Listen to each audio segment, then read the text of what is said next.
Welcome back to the Xavier Builds podcast. Today I'm sitting down with a bloke who's turned grass into greatness. From his start, Queanbeyan Bowling Club, to working the hallowed grounds of Wimbledon and St Andrews. Thomas Griffin, better known as Tommy's Turf. He's brought world-class turf knowledge back home to Canberra. We're diving into lawns, leadership, and the lessons he's learned along the way. Tommy, really good to have you, mate. Thanks for being here. Thanks, mate. It's great to be here. So, mate, tell us about your story, because it's an interesting one, right? Yeah, I guess so. So my story getting into turf management started like a lot of others in greenkeeping. I was an aspiring professional sports person and Cricket? bowls, actually. Bowls? Lawn bowls. Fantastic, yeah. So,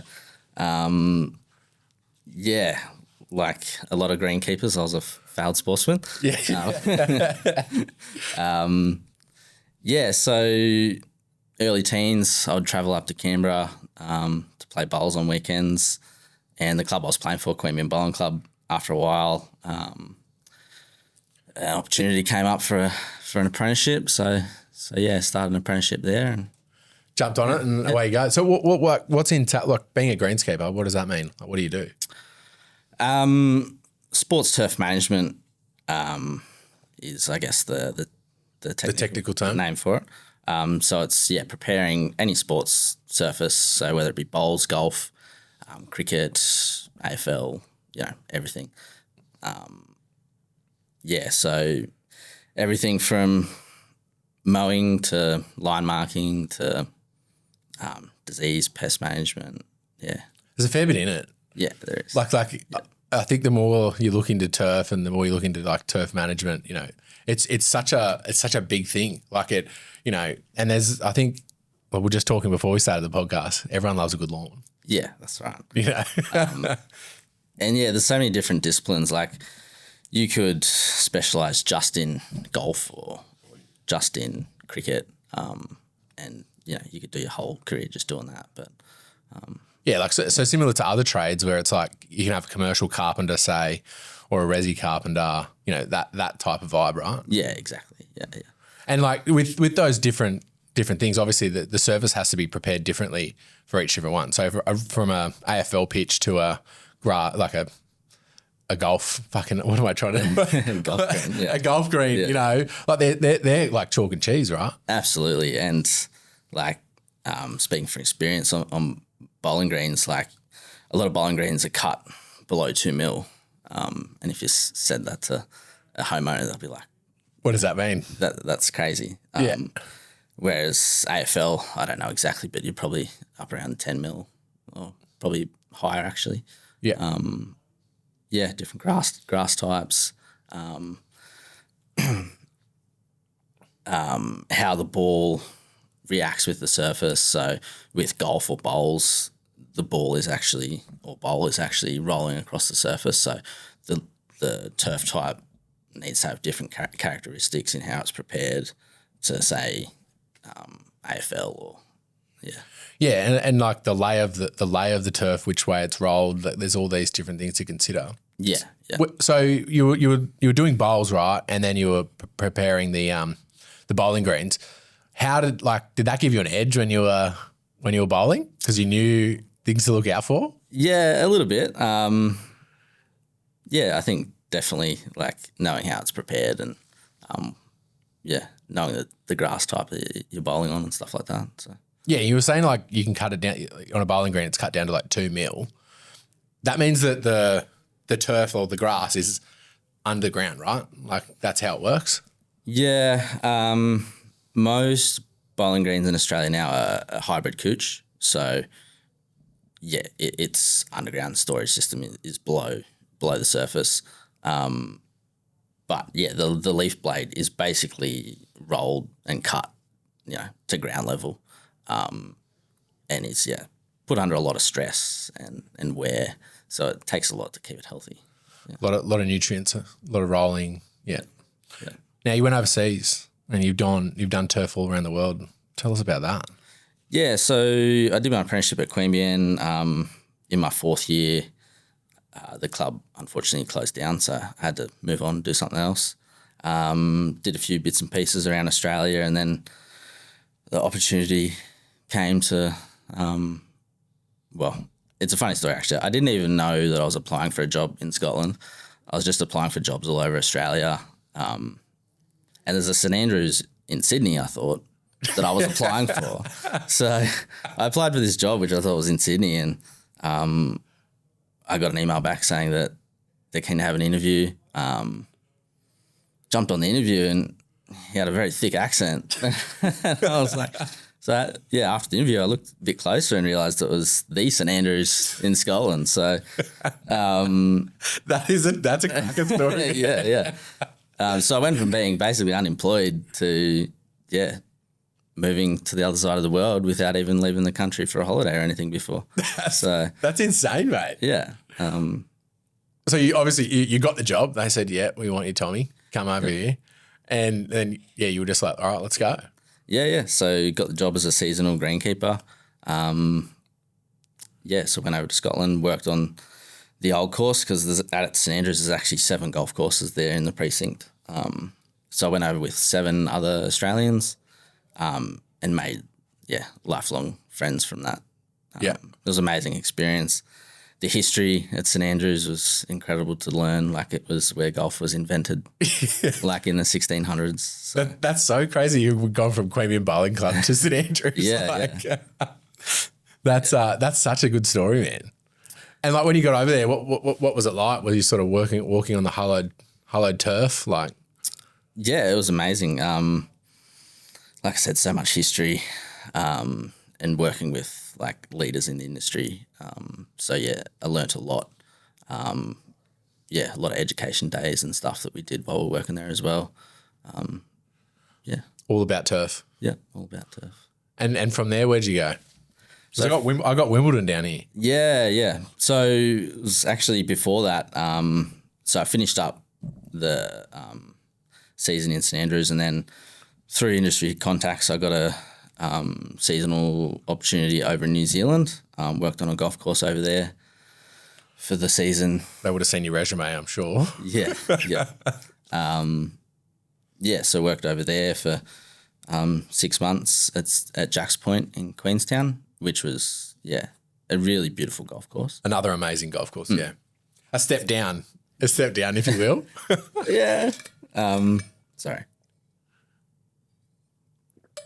And then it was around Christmas time. I had a phone call with one of my mates who I worked with at St Andrews, and just asked sort of what you've been up to. And I said, I just got a job at Wimbledon, so I'm heading over there for the championships. And he said, no way. So did I. Really? So, a mate who I worked with at St Andrews ended up with me at Wimbledon as well. So. Did you get free tickets or anything like that? Did you get to go see the tennis? Well, you're there for the whole championship. So you're there from like 6 in the morning to 10 o'clock at night. So you don't need tickets because you're already there. You're basically living there. So, it was incredible meeting all the tennis stars, and That's so sick, man. Yeah. You ever look back and think what you've achieved already? Because that's pretty impressive. When I was researching you, I was like, holy shit, like that's hectic, man. Yeah. No, it was incredible. I look back and think, it all just went like that. Like, it was pretty incredible. And now you're here, and you've got a turf company here. Yeah. What do you do? So, I specialise in lawn renovations. So I love problem solving. A client will come to me with a problem, I basically take a lawn that's struggled, and bring it back to life and make it beautiful again. And you're very busy. I see you booked out for spring already. Yeah, I'm flat out. Same as last year. I think I saw a thing you booked out last year as well. Is that right? Yeah. This year just seems it just gets busier and busier every year. I think when more people hear about us and what we do. And like, what are the problems that people are coming to you with their turf areas?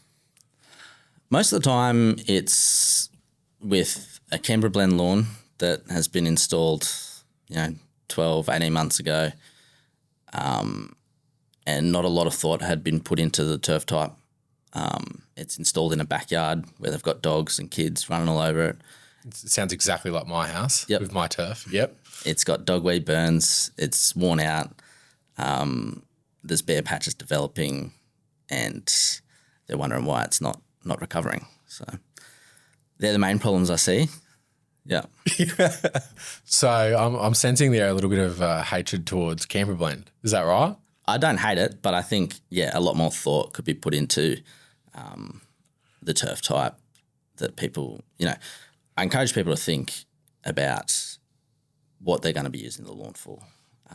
Canberra Blend's a cool season lawn that... It's tall fescue and... Kentucky bluegrass. Kentucky bluegrass, yeah. So it's a combination of those two, right? The tall fescue stays green in the winter.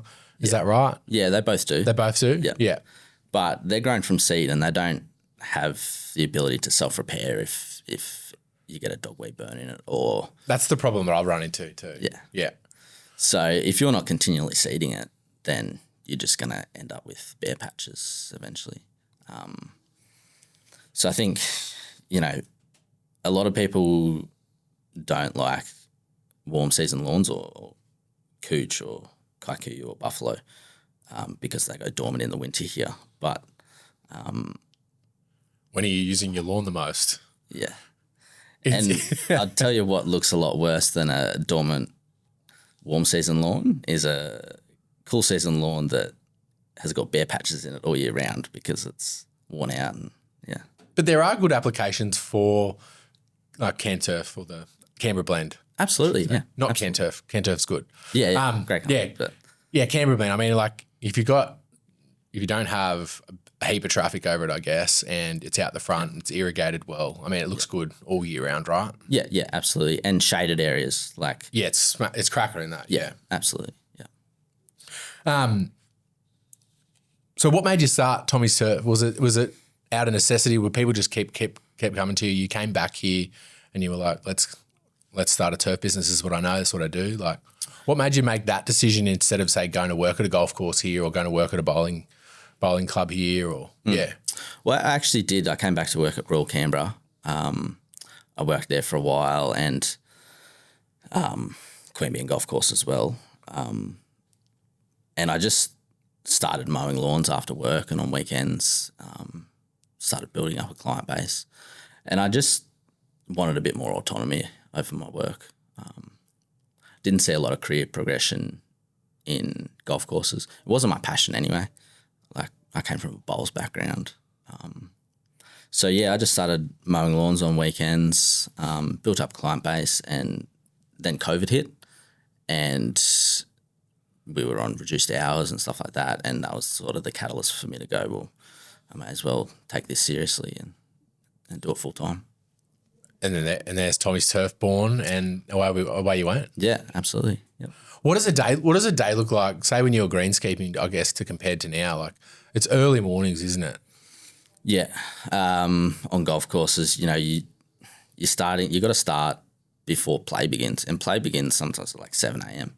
So you got to be there at 5:36 in the morning to be able to cut the greens or do any spraying or whatever it is before the first round of golf comes around. And compare that now to what I do at Tommy's Turf. I have like noise restrictions in residential areas, so can't start before 7. So, yeah. Bit of sleeping. Well, well deserved, yeah. We were talking about the Canberra climate before, but you've managed lawns all over the world, right? And in Canberra, we're sort of in a weird spot, I think, with the climate because it does get so cold here in the winter, but it also gets really hot. Yeah, you bang on. Talk to me about the challenges there that you face managing lawns in Canberra because of that massive difference. Yeah, so in turf terms, we're in what we call a transition zone where the climate is not quite right for cool season grasses. It gets too hot. And it's not quite right for warm season grasses because it gets too cold. So we're fucked. Not really. No, so it just means that if you've got a cool season lawn, you need to be really on top of your watering in the winter. And with your cool season lawns, you're going to have a couple of months of no growth and a completely dormant lawn. So,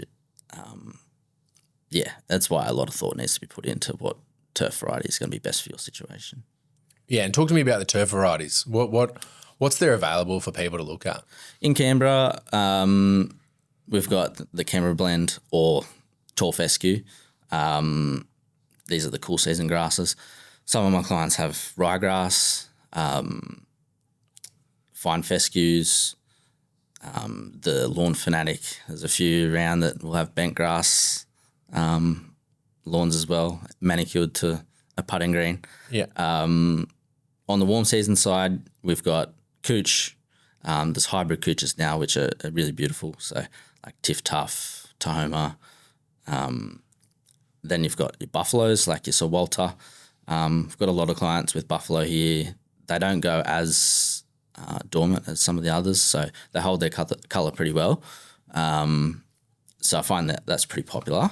And then you've got your Kikuyu as well, which is a bit of a big ugly beast, but in some situations, because it grows so aggressively, it's the right choice for high wear areas or backyards where you've got a very active kelpie or something like that. Yeah. Yeah, and because Kaikuyus, I guess, you see that a lot of the lawn guys that you see on Instagram and YouTube, I mean, they're all Kaikuyu, or there's a few, I think, Tiff Tuffs that I see, but one that comes to mind is, what's his name? The Melbourne guy. Oh, maybe Lawns in Good Nick. Lawns in Good Nick, that's the one. Yeah. He's got excellent content. He does have excellent content. Yeah. And, yeah, I feel like he's just got better and better and better. And I guess coming from – he didn't have any background in horticulture, or I should say greenskeeping. He's just learned all that on the go. Yeah, I think so. Yeah, I don't know his whole story, but yeah, he. I mean, you just look at the lawns that he's got. He does a great job. Loves it, doesn't he? Yeah, absolutely. Why do you think that lawns are so popular? Like, why do you think that there's this sort of cult following around, cool lawns? I don't know. It seems to have blown up like since COVID, maybe even before then, like with the Scott Bonner lawnmowers that people do up, and it's just fanatical. I don't know. There's just something about a finely manicured lawn that is very satisfying. Definitely. Yeah, people love it. I think my favourite part with lawns is like you mow the lawn and then you sit back and like have a beer or a cold drink and you sit and you just taking it all in. I usually put the sprinklers on too because I think that's nice to have a look at it. But like that feeling, I think everyone that mows a lawn gets that feeling, and you probably get it every day, do you? Or does it wear off? No, I love it. I think, working with nature is much better than being in an office. So yeah, I love it. It's good to be out working with your hands. Yeah. It's good to look back as well and see what you've achieved. It's very rewarding, taking a lawn that's sometimes bare dirt and then coming back 6 weeks later and it's lush and beautiful. It's very rewarding. Yeah, happy clients too, I'm sure. Yeah. Talk to me about some of the challenges with clients. Is it around education, maintenance, quick, cheap fixes, watering? Like what are the main things you're sort of seeing out there? Yeah, I think education is a big thing. I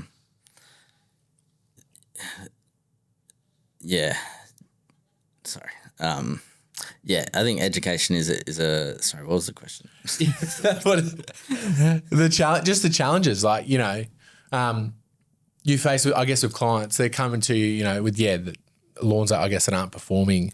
Like, are you finding that you're having to educate a lot of clients about how to look after their lawn, the maintenance around a lawn, like a good lawn, and like what you see it everywhere, like these cheap quick fixes, like put your dog rocks in the water, like dog rocks don't work, I can tell you that right now. Yeah. And apparently they're not good for dogs anyway.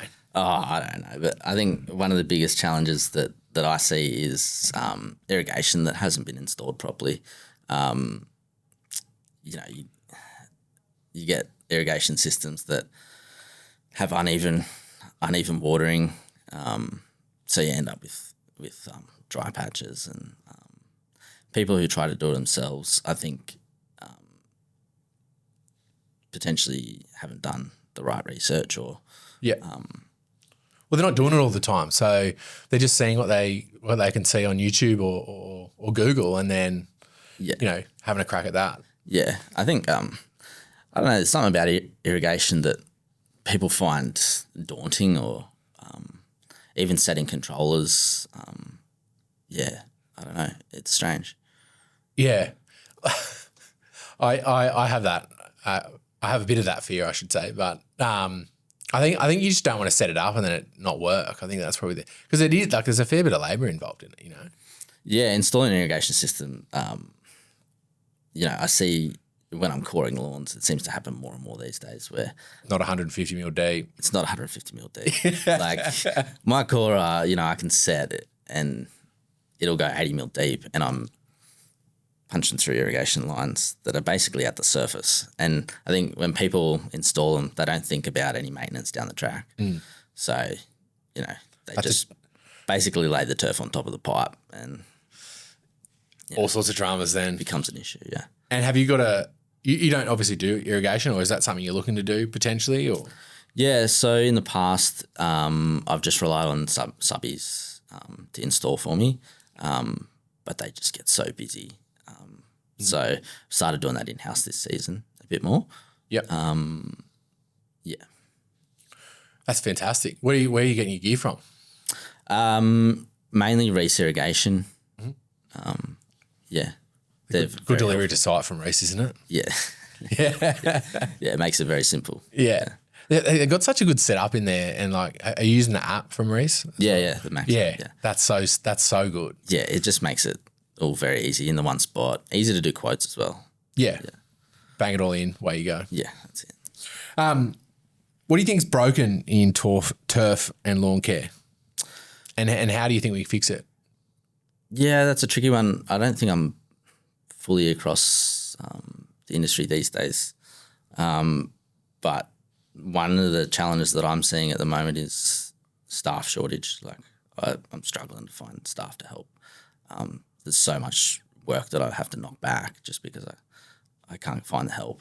Yep. So yeah, I don't know a great answer to that or how to fix it. But it just doesn't seem like turf management is a well-known career choice for young people. I mean, even myself, I didn't really know about it when I was at school. It was only through being offered the job basically when I was playing bowls. But yeah. Well, yeah, I've played a fair bit of cricket, and a lot of the guys that I played cricket with, they were also working on the greens during the week and stuff like that. Yeah. That's how I sort of, I guess, knew about it. And like you always know when you go to a nice pitch that's been perfectly manicured, you remember that one as opposed to the trashed, road that you go to the next week, Yeah. So, and I guess I sort of didn't really discover it as much until like I put a lawn down in my backyard and then started to do a heap of research because I wanted it to look good, and my dog kept weeing on it. What sort of lawns did you put down? I've got Canberra Blend, yeah. But I have plans to change that. So, yeah, I feel like everyone that puts Canberra Blend down, because it's just known in Canberra, Yeah. runs into those same issues that you were talking about. Yeah, and a lot of people don't know how to maintain it. Like all the content you see on lawns in Australia is aimed towards warm season grasses, like cutting heights, everything like that. Because Canberra, maybe a little bit of Victoria or Tasmania is the only places in Australia that really grow cool season lawns. There's not a lot of content on how to look after them. There's hardly any, and I reckon I made every single mistake possible. Yeah. I cut my lawn down so short right before winter, didn't grow, absolutely obliterated it. Yeah. I sanded it to try and get it level, that trashed it. It took forever to come back. Yeah, see it all the time. Yeah. And then, I was talking to a mate of mine who has a nice lawn. He's like, just stop doing stuff to it. That's you're the problem. Yeah, yeah. Killing it with kindness. Killing it with kindness, yeah. I'm fertilising The wrong it. kind of kindness. Yeah, the wrong. Yeah. Fertilising it twice a month, like everything you could possibly do wrong, I was doing. Yeah. So, and then, like we were talking before we jumped on here, it's like I feel like in Canberra there's not someone, apart from yourself, that I can really see that is offering that kind of education and, hey, if you've got Canberra Blend, this is how to look after it, or this is what you need to do. Yeah, I'm not sure. I think CanTurf might have like a very basic sort of maintenance guide on their website, but there's not a lot of info out there. I'm trying to put out some content soon, working on an ebook on how to maintain your tall fescue lawn. So I think that'll go gangbusters. Yeah, I'm just trying to help people as best I can. Yeah, and look, that's why I wanted to chat with you now, right? Because we're at the start of spring, and everyone's lawns are starting to wake back up in Canberra. Yeah. What are you getting called for at the moment? Yeah, the things that I've spoken about already, but mainly it's lawns that are worn out after a couple of years of being cut too short, had dogs running all over them, and just the client doesn't know what to do. Yeah. So yeah. And what's your process there? What do you do? Yeah, for a full renovation for a Canberra Blend lawn is basically assess whether there's any weeds present. So if there's weed present, we'll do a selective herbicide treatment on it first. Then we'll come back in a few weeks' time. We'll core it to relieve the compaction caused from the dogs or foot traffic, whatever it is. Then we'll scarify it, not to remove thatch from underneath the ground, but mainly to remove all that dead leaf that accumulates on the surface, just to thin it out. Why is that important? That's what will eventually lead into thatch, which is your spongy layer under the surface. And that's an issue because it basically does act like a sponge, and when you water it, it won't get to the roots. It'll just stay in that layer under the surface. So it's important to remove that material, particularly if you're top dressing as well. If you're top dressing on top of that organic matter, it's going to cause that layer that we don't want. So removing all that material, top dressing with soil if you're fixing levels or anything like that. You don't need to use soil. There's a lot of chat around what soil to use too. Yeah. Where to get that soil. I think Paragallis is a popular one. Yep. I've used for warm season lawns, or even if you are leveling a cool season lawn like tall fescue, you can use like fine wash sand. And that's good for leveling, but not so good for if you're seeding because it doesn't hold a lot of moisture. So if I'm doing a renovation on a Canberra Blend or a tall fescue lawn, generally I'll use sandy loam. That's a combination of sand and sort of soil, right? Yeah, more finer particles that can hold moisture. Mm-hmm.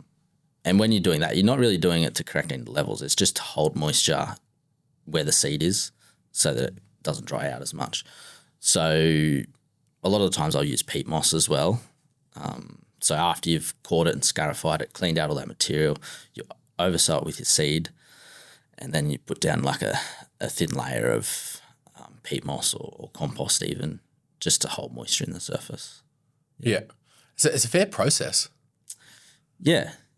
I think my process for doing those renovations now is pretty efficient. So you can do it pretty quickly. I've invested a lot in equipment to be able to do it quick. So if you were to do it yourself, I mean, you've got to think about hiring a corer, hiring a scarifier.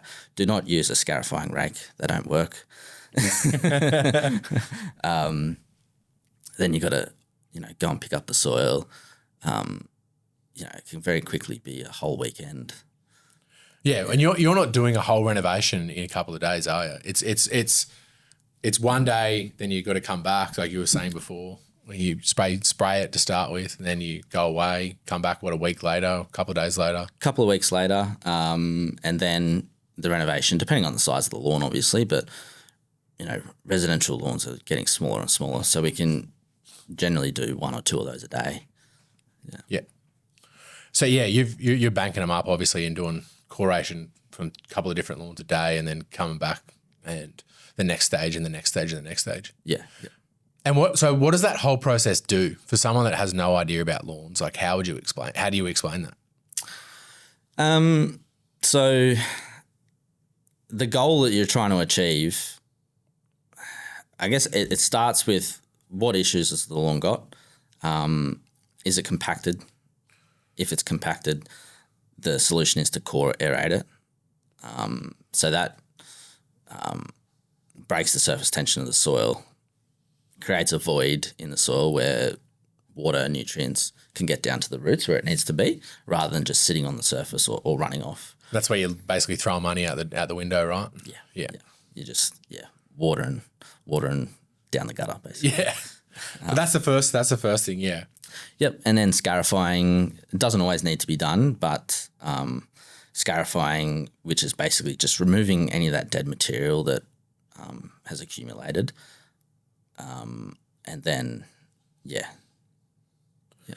And then how long after you've done a renovation does it come back, and is it good to mow and use? Depends on the time of year. So that's another misconception about time of year to do it. If it's done in the winter or leading into winter, it is a lot slower.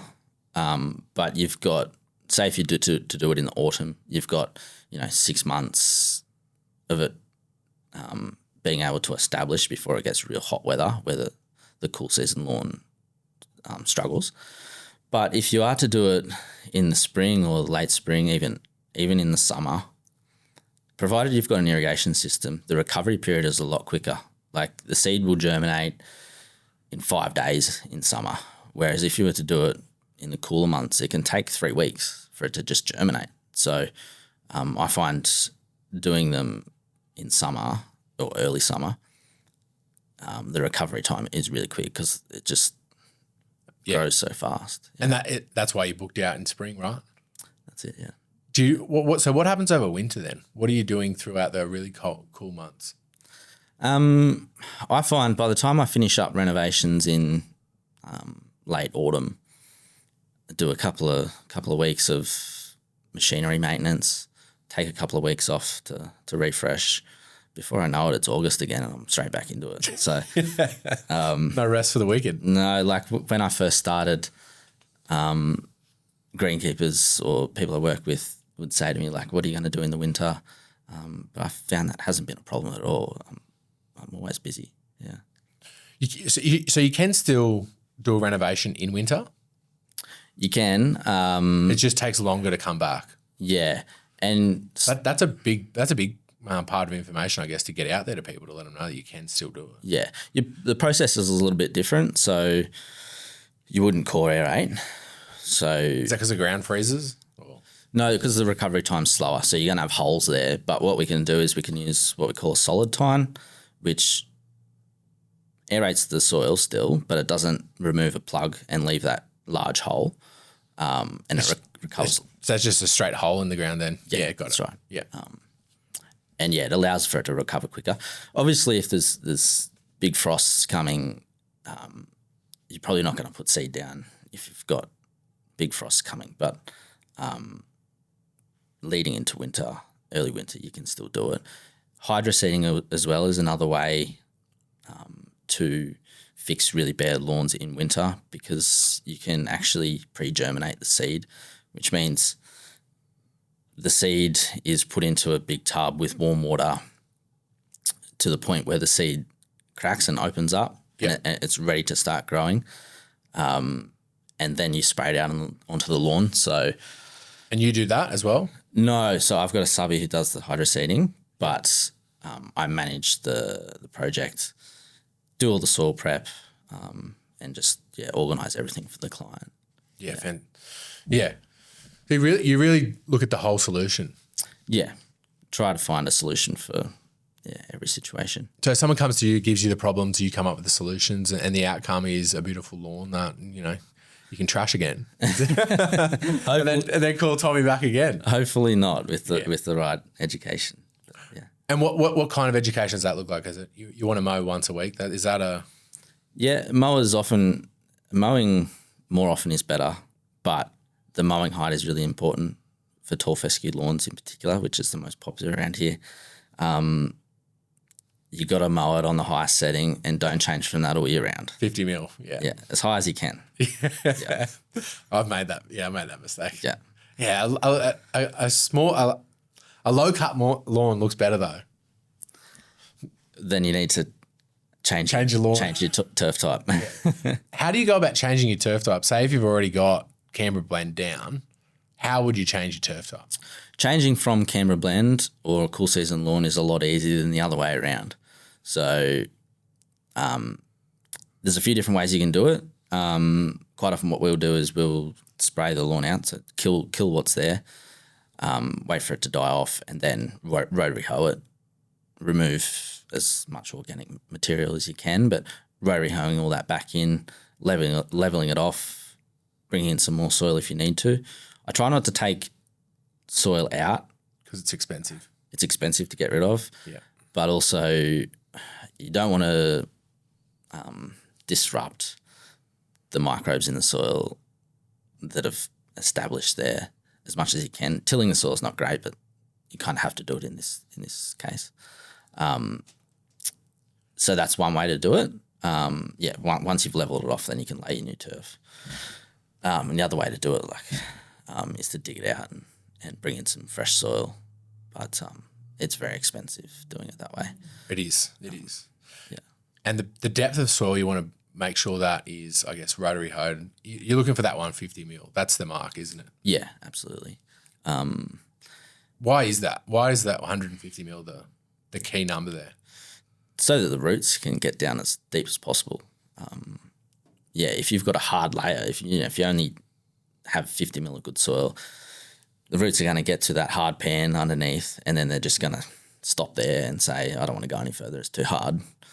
And they'll just live there. And then when you get a hot summer, your lawn will curl up and not be very happy. Yeah. Yeah. On my lawn at home, I've got a spot in the middle where I didn't put the topsoil down that deep, and that exactly what you just said has happened. Yeah. I've got a bit of clay underneath, so it's like a barrier that the roots are never getting through. Yeah. What you can do, if it's just a small area, is just get a garden fork and just try and smash it in that way. Get the fork down in there and loosen it up a bit. Yeah. I get my kids to go out there with a hammer drill and hammer drill bit, and I love it. And they do a bit of core aeration for me. Perfect. Yeah. So that gives them a bit of fun as well. Yeah. Now, is it just you, Tommy? Yeah, at the moment, yeah. I have had some helpers in the past, but at the moment, it's just me. I have help with admin, bookkeeping, and all that sort of thing. Yeah. Are you looking to bring more people on board? You were saying that before. You're having some dramas getting guys. Yeah. Ideally, all girls. Yeah. Yeah. Ideally, I'd like to get maybe even an apprentice, but yeah, a couple of staff members would really help me. So, yeah. One of the questions I ask each person in the podcast is, what's your leadership style? Have you had to think about that? It always stumps everyone. Yeah, it's a tricky one because at the moment it's just me. So how do I lead myself?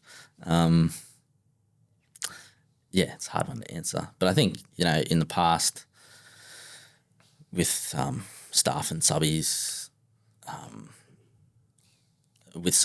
try to just let them do their own thing. They're professionals in their field. They know what they're doing. They know what they're doing. I don't need to get involved.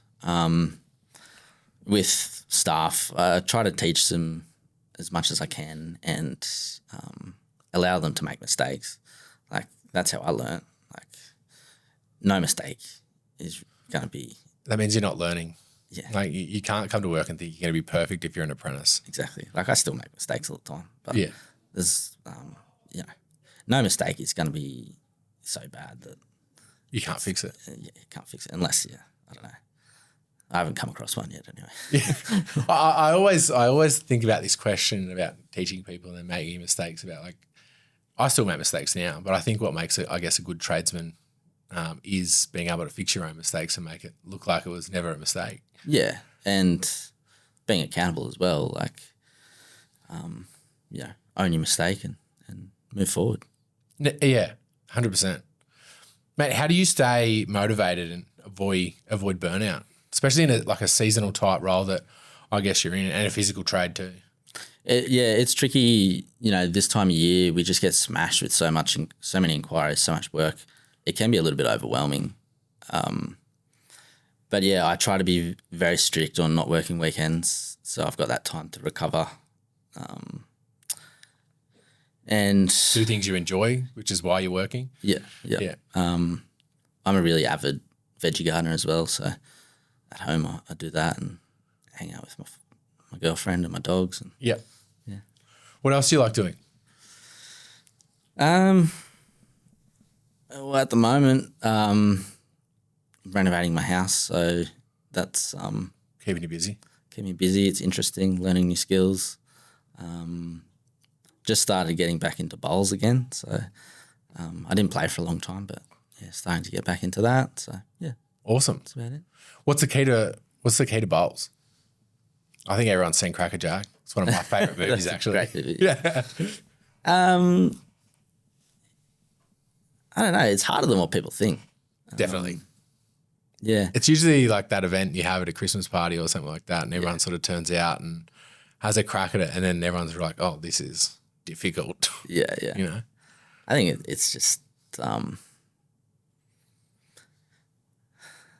being patient and sticking with it, and just have fun. I think patience is a big thing in that game. Yeah. And it's pretty strategic as well. Yeah, there's a lot of strategy involved. Like the higher level you play, there's a lot more sort of strategy and tactics involved. Now, what are some tips you'd pass on to a young tradie or a business owner just starting out? You've obviously been going for a little bit now. And yeah. I'd say just don't be afraid to give things a go. Like, don't be afraid to give things a go. Don't be afraid to make mistakes. That's how you learn. Yeah. Get in and have a look. Yeah. All right, let's check out your Instagram because I want to. Okay. I'm really keen to see that. This is your website. Yep. What's that machine you're using there? That's a top dresser. So that saves my back. Now, you can't hire those in Canberra. Not that I've seen anyway. No. Yeah, there. And that's a dethatcher? Yeah, that's my scarifier. So that throws out your sandy loam or your topsoil, right? Yep, anything that you're top dressing, compost, sand, soil, put that in there, and it's like a belt-driven machine. So you put the soil in there and it feeds it out and top dresses for you. That's a pretty impressive bit of kit. Would have cost you a fair bit, that one, I reckon. Yeah, they're about 17,000, I think. Jesus. Turf equipment is very expensive. Yeah. Why do you think that is? I don't know. They've got to be built like that machine there, scarifier. That's the expensive one. Yeah, they've got to be built tough because they get a hiding, right? Yeah. And using these things every day, pretty much. Yeah, not so much the top dresser, but the scarifier. Use that all the time. Yeah. We'll check it. Let's go. Oh, not that one. We'll go to your Instagram. Check that one out. Right, that's your top video. We just saw that one. Yeah. That's what do we got here happening here? So that's just that's a dog spot, is it? Yeah, just reseeding a small area. That's a cultivator. Just a cool tool I found at the tip shop, and it does a really good job. I haven't seen where you can buy them, but yeah, like that. Yeah, I haven't seen one of those. Yeah, it's really cool. It does a good job. Look at all the love on that one. Holy dooly, dude. Yeah, that was a popular one. Mate, your Instagram is going off. Everyone loves that shot. Everyone that is in lawns, yeah. That's the classic top dressing. Yeah. Shot. But here's the process, right? There's your top dress. Yep. So there's the core aeration on the next little bit here. Yep. And that's they're the little cores that obviously that it pulls out. Yep. And that brings your aeration back. Yep. It's quite a simple process, but it's also very, very technical what you're doing. Yeah, and I mean that's sort of the framework that a renovation is, but every lawn is different. So the depth that you'll scarify to will change depending on the lawn type, fertilizers that you use, and stuff like that.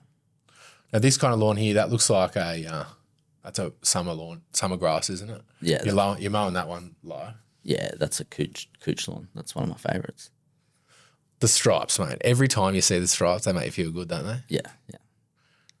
Yeah, that one we did a renovation on, and that was the first mow after it recovered. So that's why you can see it's a little bit thin in a few areas because it's still growing in. Yeah. Yeah. This is some Canberra Blend there, is it? Yep. See, I am a bit of a lawn fanatic. Yeah. That's very nice. Though. Yeah. So that was an interesting one. This comes back to the client education as well. Yeah. So that lawn was, there are some before and after photos somewhere, but that one was struggling quite a bit. And all it was the client wasn't putting the irrigation on for long enough. Which means it wasn't getting enough water, which means it was just struggling to grow. Yeah. It sort of had these green rings around the sprinklers, which to me told me straight away that it's not getting enough water because it was struggling everywhere else. But yeah, it really depends like what sprinkler type you have as to how long you got to water it for. People will just say, oh, put it on for 15 minutes. But if you've got an MP rotator, that's like 1/4 of the amount of water that it needs in a week or even less. So that there's another process there. That's a tiller, is it? Yeah, that's a rotary hoe. Rotary hoe, yeah. So this is basically a new lawn starting again. Yep. So that was the process that I spoke about before where you just kill off the current lawn and then rotary hoe it, re-level it. And then beautiful. Put some new turf down. Yeah. That's fantastic. Yeah. And you like if there's a lawn that's just that far gone, you just got to do that anyway, right? Yeah. To get the best result for your client. Yeah. Or if the client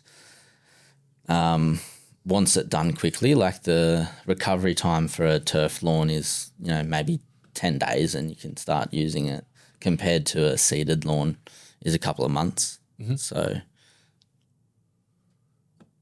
what's your favourite type of lawn?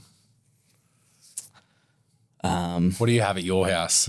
Well, my house is like a building site at the moment, so don't look at my lawns, but I love cooch. It's, what I did my apprenticeship on, but... Any of the variants, like Tiff Tough? What do you think of Tiff Tough? Tiff Tough's good. Really good in high wear areas because it does grow pretty aggressively.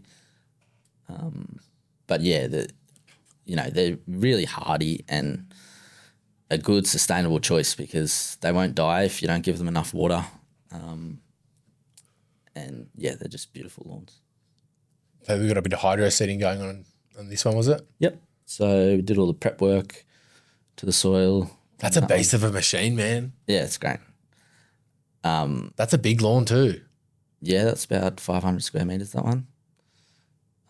But yeah, you can imagine without that machine, you're doing all that with a shovel. That would take forever. Yeah, it cuts the time down a lot. And I can see you got little flags in there. Is that just to keep your marks? No, that's marking out the sprinkler heads. Marking out the sprinkler heads, got it. Yep. So when I'm coring it, I don't hit them. Yep. Yep. That's beautiful, that. Yeah, that was one that was full of weeds, so we ended up just killing the whole lot and starting again. And it came out really well. That's actually mainly ryegrass, and he's got that cut really, really short, which, it looks beautiful. Ryegrass is a winter grass. Yeah, a cool season lawn. So cool season lawn, yeah. I'm getting up with the terminology, What else have you got in here, Tommy? Show me something cool. Everything in here I think is cool, but this one. The grubs, the lawn grubs. Yeah. Every year on the Lawn Fanatics of Canberra, people are asking this question. Yep. Acceleprin. Am I saying it right? Yep. It's they're pretty easy to manage if you apply Acceleprin once a year. Yeah. It's pretty simple, but it's you have to water it in. Like it comes in that granular. You do have to water it in. If you don't water it in, it won't work because it's got to get down to the roots or where the grubs are feeding. But it's important to get the timing right. So if you do it at the wrong time in the bug's life cycle, the gross, it won't work. So, yeah. Now, this seems to be a big problem in all lawns, right? The grubs in the lawn. What do the grubs actually do? So they feed on the roots of the turf. So when you've got a bad grub problem, so the grub is actually African black beetle. So it's a little black beetle you'll probably see around your lawn, and it lays eggs and it turns into these grubs which feed on the roots. And when you've got a lot of them, you can actually just pull your turf up because it's got no roots left. It kills them from the ground up, essentially, yeah. And your lawn becomes really patchy and, yeah. Yep. That's that other lawn. There. Yeah, so that's... Look at that. That is... Imagine that as a kid, hey? You'd be loving that. Yeah. That's a great little spot there with the footy posts. But that's a perfect example of... You've done a reno on that one, didn't you? Yeah. But like... See the sand down here, yeah. For a lawn like that, the kids are running around on all the time, it gets so much wear. It's, the right lawn type. What have they gone with there? That's So that's couch. Is couch. Santa Ana couch, that one. Yep. Yeah. So it can withstand a lot of wear. I've played cricket in Lynham, and a lot of the Canberra ovals I find are Canberra Blend. Is that right? I would have thought they were a mix of couch and rye. Couch and rye, yeah. Yeah, usually, I don't know most public ovals, but like Monica oval and... That's definitely couch, yeah. The one I was thinking was the Lynham ovals there. Yeah, I'm not too sure, but usually it's a couch base and then they oversow it with ryegrass through the winter. Yeah. Yeah.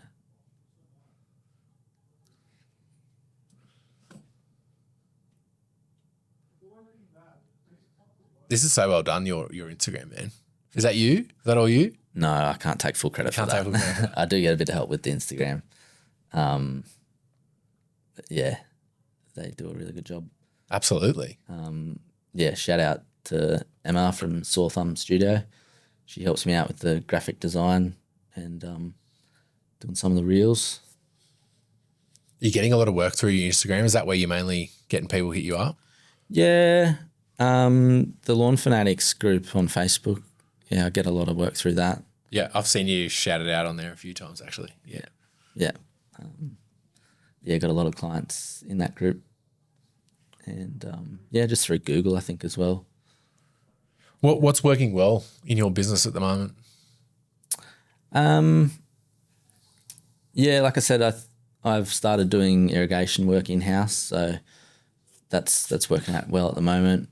I'm learning about irrigation design, so designing efficient systems and sort of really engaged with that at the moment. Learning a new skill, so yeah.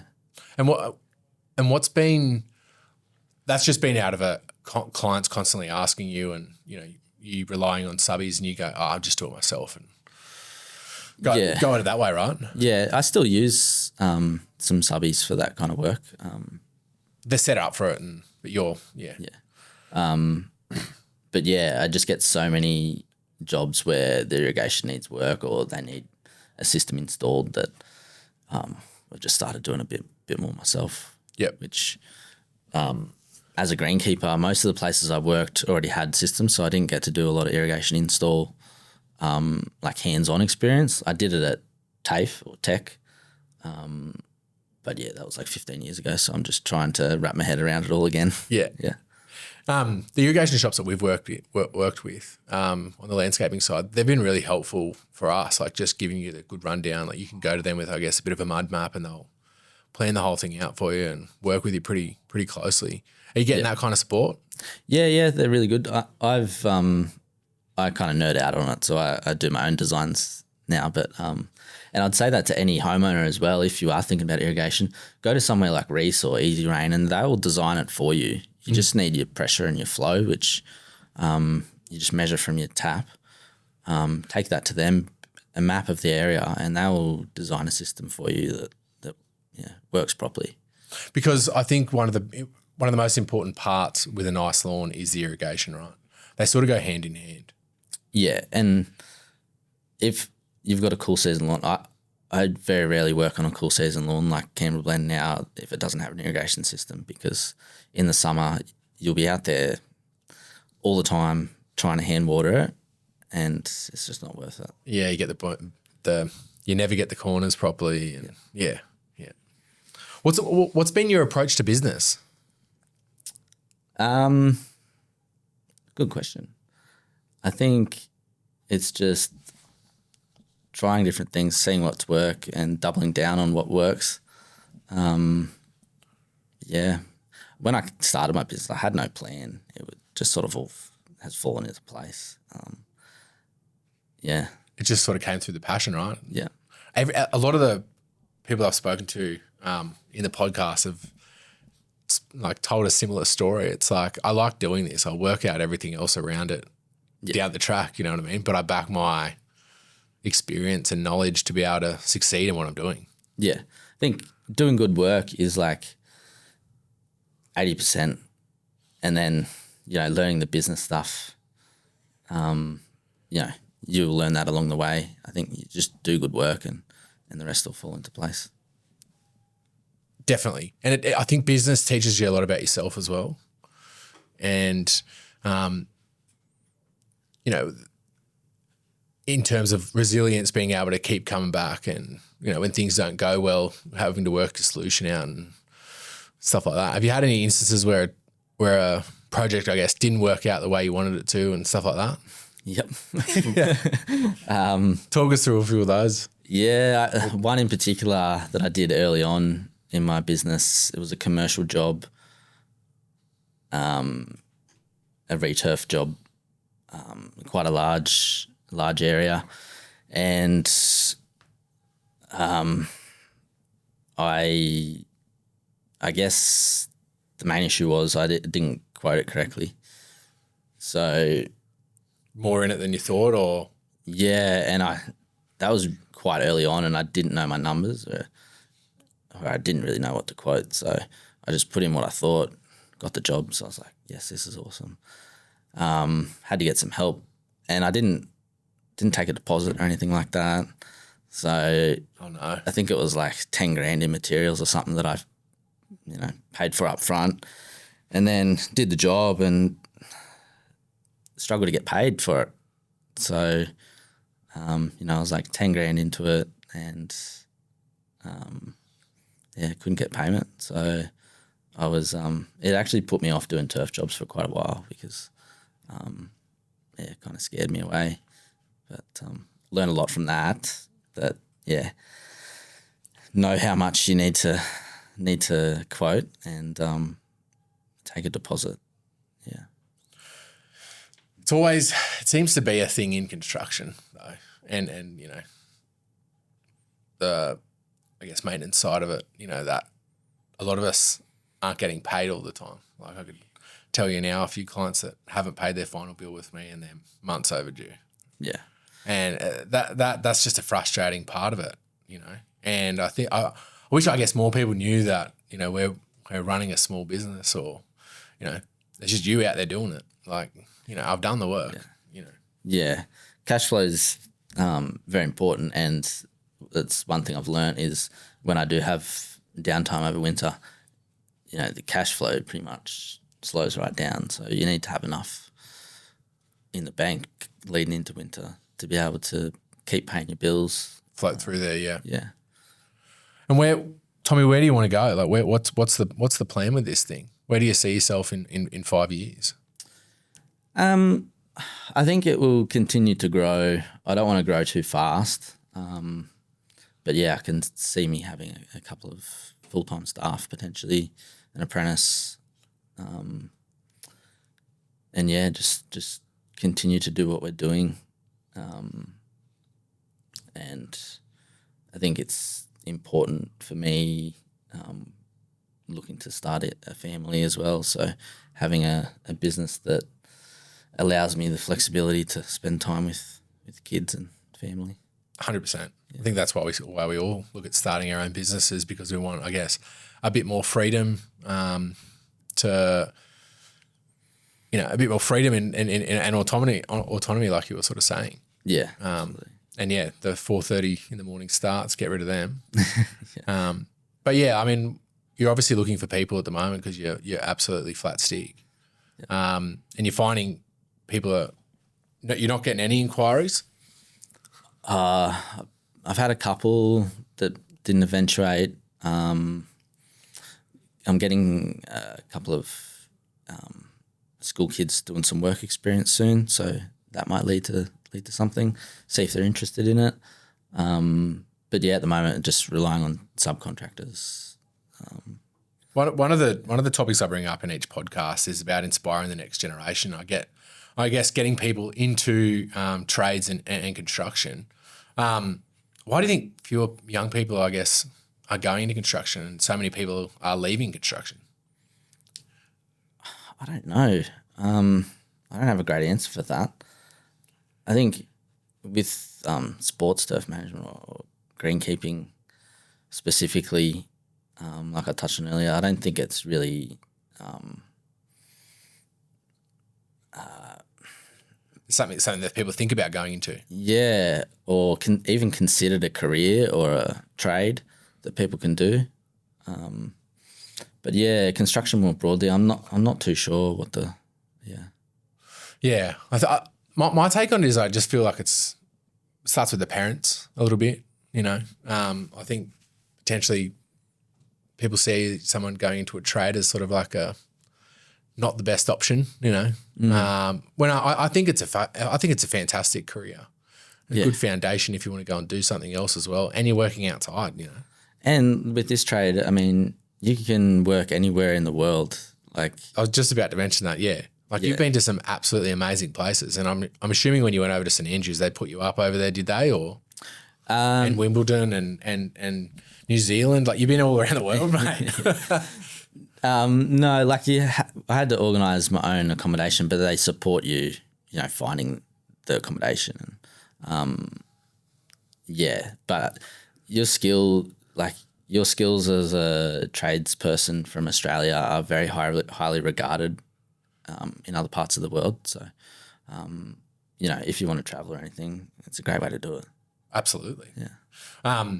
So one of the other podcasts, now that you mentioned, a trade in Australia is highly regarded elsewhere. I know over in Sweden and Norway, carpenters over there are up here, and I'm sure a lot of trades are as well. But it feels like in Australia, it's sort of like I don't know. Do you know what I'm sort of trying to get at? Yeah. I think young people are encouraged to go to uni and get a big hex debt and have no job at the end of it. Yeah, that's right. Yeah. Work in a pub. Yeah. Yeah. Whereas I started my apprenticeship when I was quite young. I was just turned 17, I think. And I was earning it was a very small wage, but earning a wage straight away. Whereas other people my age were at uni, accumulating debt. Yeah. Yeah. And I think that is the cool thing about trades is that you do get paid to learn. You come on as an apprentice, you're getting paid to do that. Yeah. You get paid to go to tech and learn about the craft that you've taken up. Yeah, absolutely. What do you think we need to do differently to attract more people into the trades? Yeah, that's another good question. I think what you're doing with Instagram is a big thing about it. Yeah. Lawns in good nick. I think that type of, hey, look at what you can do if you put a bit of time and effort into something. I think that's a big part of it, right? Yeah, I think so. Just putting it out there so young kids can see what they can do. Yeah. Yeah. It's hard to make visually appealing content like that out of, I don't know, a tiny spreadsheet. Yeah, that's right. Yeah. An account or whatever. And I think office work isn't for everyone, obviously. But I mean, sometimes I get stuck in the office here and I just think about being out on site and just, enjoying the sunshine and, And I think that we have to highlight it more, that it is a career going into a trade as well, and that you can create your own business out of it and be, you know, fill a need like you're doing. You know, you've created your business out of filling a need. Yeah, people in Canberra want nice lawns. Yeah, it's solving problems. Creating solutions for people. Yeah, it doesn't matter sort of what trade you're in. I think you can find your own niche and really thrive. Yeah. 100%. And when you see someone that is so keen on what they're doing and they're so passionate about what they're doing, like that rubs off on you. Yeah. Like, who like the person that was there someone that mentored you along the way, or was there a couple of different people and you looked up to and you're like, that dude's a gun, or that person's a gun, you know? Yeah, I was very lucky when I did my apprenticeship at Queanbeyan Bowling Club. The mentor that I had there, Wade Turner, was a great, amazing role model, not just as a tradesperson, but like as a person in general. He didn't drink, didn't smoke, was real, a very healthy person, and is considered a guru within the industry. So he was a massive role model, at such a young age, looking up to that. Yeah. Yeah, and like what were the things for you, like character, just how knowledgeable he was, just how fast that he was at doing what he was doing? Like what were the things, I guess, that stood out to you that you looked up to? Just an incredible sense of how professional he was, the integrity that he led with. And do you think you've taken on some of those characteristics as well? I hope so. Yeah. I hope so. I try to do things as professionally as I can. Sometimes I go a bit too far and try to be too perfect, but I was going to say this is perfectly curated, your Instagram. I want to see some videos of you talking. Yeah, I've got some content coming up like that. I'm excited for that. Yeah. Now we're on to the quickfire round, but before we go to the quickfire round, I've got to ask you, what are your thoughts on fake turf? Oh, don't get me started. I think it should be banned from residential situations, to be honest. Yep. Tell me about it. Why? People think it's low maintenance, but it gets full of weeds. It's incredibly unhygienic. It does smell, yeah. Oh, it's terrible. It heats up your backyard instead of cooling it down like a lawn does. 10 years and you got to throw it away. It goes to landfill. Yep. It'll be there forever. Very environmentally detrimental. It's more expensive to install. There's just negatives everywhere you look. Do you think there is any application for it? Yeah, I think, in more commercial settings like sports ovals that, in cities and stuff that get so much use, I think there's a use for it there. Hockey fields or hockey pitches, it's always good there. Yeah. But in residential situations, there's nowhere that a synthetic lawn is that you couldn't put a lawn or a garden. I look at it like, and I constantly talk about better building, right? And I just think that all the points you've just mentioned about fake turf, I think are incredibly important. I think if you're looking at better building and where we want to be at in the future, I think a good lawn is part of that, because it does cool the area significantly, And in projects that we've done on the landscaping side where we put down these big, fake turf lawns, not that we've wanted to, I guess, but the client just doesn't want to maintain it. And that's where it becomes a little bit difficult to put down any type of turf, really. Or they have it set in their mind that I want fake turf and that's it. Do you know what I mean? Yeah. But you notice the heat there, and you notice the smell of the dog. You notice it's just got a different feeling, Like I said, they still get weeds in them all the time. So, a synthetic lawn in a sports turf sense, doesn't save on water or anything like that because you still need to water it to cool it down. But I played rugby on one over in New Zealand, and I absolutely hated it. All the little rubber things that they put into it, just the smell of it as well. It was horrible. I hated it. I was like, oh, this is woeful. Yeah. And it was so hot over there too. Like it was, absolutely cooked us. Yeah. What would you say to someone that was considering, it was on the fence, I guess, between fake turf and putting down, say, a couch? Just consider the environment. That fake turf will go to landfill in 10 years' time.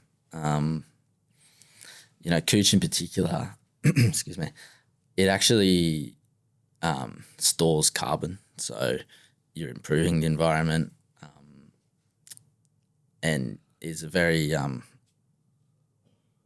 environmentally responsible option in terms of water use as well, because it doesn't need as much water as any other grass type. Self-healing. Yeah.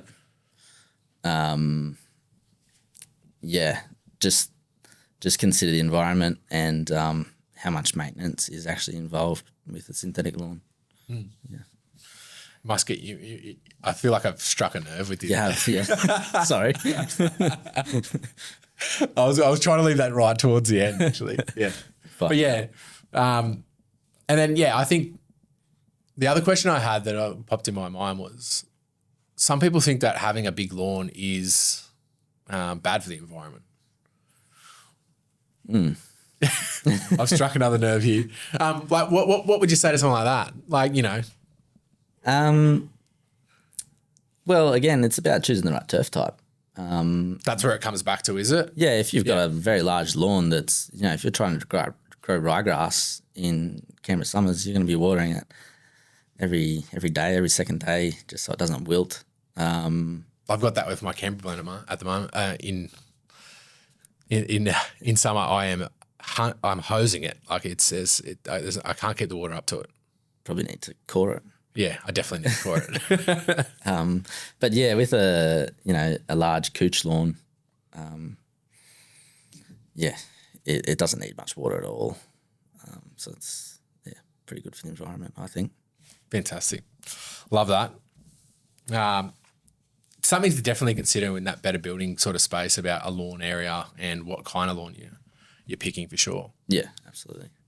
All right, we're on to the quickfire round, which is never quickfire. So take as much time as you want to answer all these questions. But what's one tool you can't live without on site? I heard one of your podcasts the other day. I forget which one, but they mentioned their headphones or. Jakey. Yeah. I think that's a good answer. But I would say probably my Scarifier. I put that thing through hell and shout out to MoMaster. They that's it. This is all. Let's go up to it and check it out again. They build some incredibly tough one there tools. Yeah. It's a beast. Look at it. Yeah, I put that thing. That's a big bit of kit. That thing. Yeah, but that's probably it. What's the biggest myth or misconception about lawns or turf that you want to bust? Yeah, there's a couple. Probably start with watering. People think you can't water it in the middle of the day when it's hot. Might burn the turf or something, but that's completely the opposite. If you've got a cool season lawn and you're in a heat wave, you want to water for a short period in the middle of the day just to cool the leaf down. We call it a syringe cycle. It's not to wet the roots or anything like that. It's a different type of watering. So that would be probably the biggest myth. And watering late at night. Does it matter about watering times? Like, is it? It does actually. So if you're watering in the afternoon or evening all the time, you're allowing water to sit on the leaf, which is conducive to disease outbreaks. So the longer the leaf of the turf stays wet, the more chance you are to get a leaf disease on that. So if you're watering in the morning, it evaporates off the leaf quite quickly and then can be dry right through till the next time you water it. we had the camera overheat, which haven't had it happen for a while. We were just talking about myths and misconceptions about lawns and turf. And we're talking about watering times, right? Yeah. And you were going, I asked a question, can you water your lawn straight after you've mown it? Yeah, there's no reason why you can't. When are the times not to water your lawn? Probably, yeah, just avoid doing it in the afternoon or the evening. If you have to do it, early morning is better than say, 6 o'clock or whatever. Do it like 3, 4 o'clock in the morning is better. But yeah, there's no real time not to do it. Get the water on there, get the nutrients on there, sit back and put your feet up, mow it every chance you get, right? Yeah, that's it. If you could fix one thing in the industry tomorrow, what would it be? Probably, probably to help young people understand that turf management is a career option for them, and education around turf management and how to look after your lawn. Yeah. Best advice you've ever received in business or life? Probably this quote or a bit of advice is don't let perfect be the barrier to progress. So I think it's better to do something 80% than not do it at all. So yeah, I couldn't agree with that more. Would you call yourself a perfectionist? Is that something you've had to learn over time? Yeah, I think sometimes I just overthink things and try to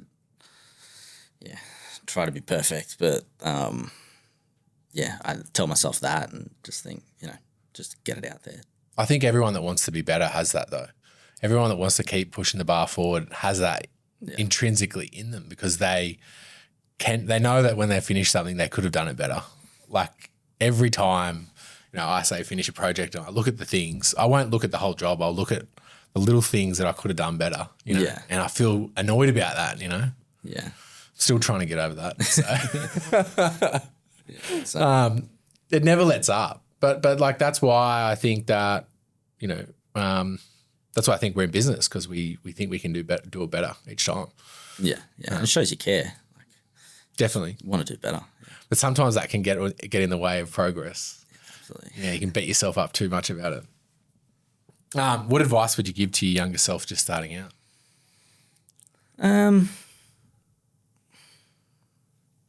Probably just don't be so hard on yourself. Like, it's okay to fail, make mistakes. You'll learn quicker. Yeah. Do you think you picked up that stuff because you've worked at these places that are so prestigious?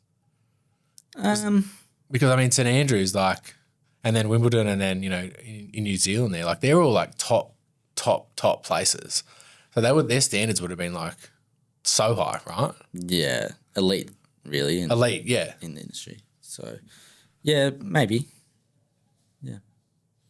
Yeah, I just think about the pressure that comes with those elite level courses and places, and that need to be perfect or close to perfect, Yeah, every blade of grass has got to be mowed the right way, and it's rolled the way. Yeah, it's very high stakes.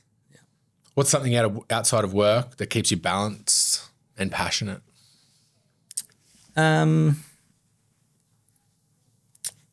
Probably just my family, switching off on weekends. I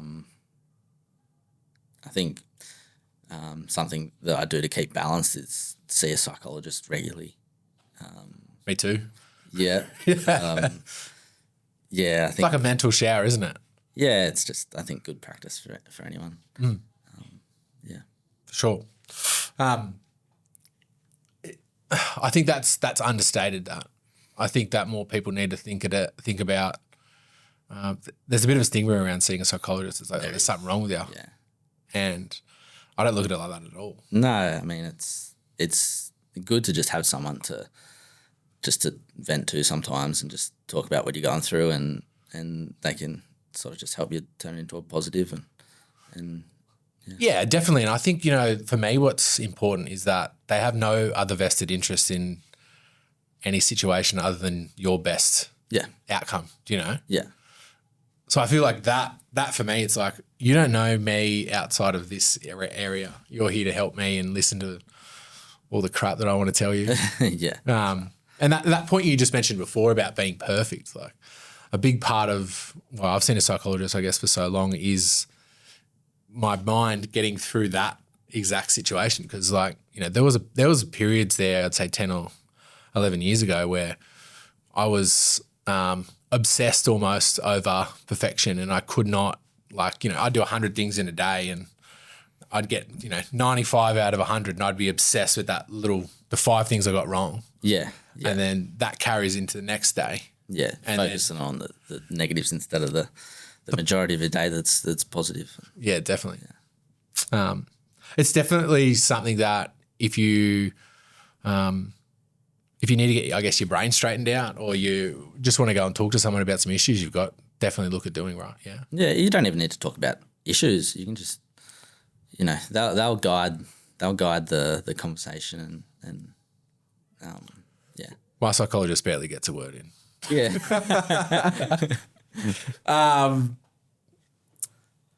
The last question here, who's someone in or around turf that deserves a shout out or should come on the podcast? Yeah, I was thinking about this. I think there's so many good landscape construction guys in Canberra.